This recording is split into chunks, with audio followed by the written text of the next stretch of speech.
Me and mother-in-law put the Christmas tree whether she like it or not.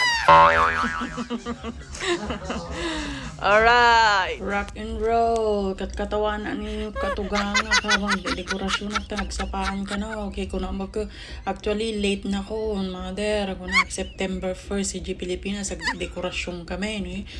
Kung na nagkakasano nga di Halloween nyo, naka-Christmas decoration kayo tapos sa dapay Halloween party ko na awanti Halloween party mi di Pilipinas ko naman ti November 1 nga apang kami mismo sa sementeryo dalawin mi ginamatayan ni kasi mi celebrity Halloween party nga mawanti costume agragrag sa kam lang kay Campo Santo pagkaak na.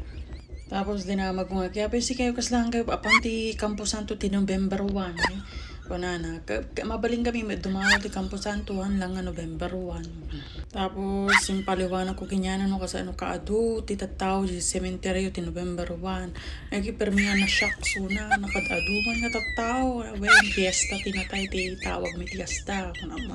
Tapos ti Pasko mo, kagkatamat, September 1 pa lang nga adun ati mangig mo nga tugtog di pang Christmas di Pilipinas mabaling ka pa karolingan panghanap buhay.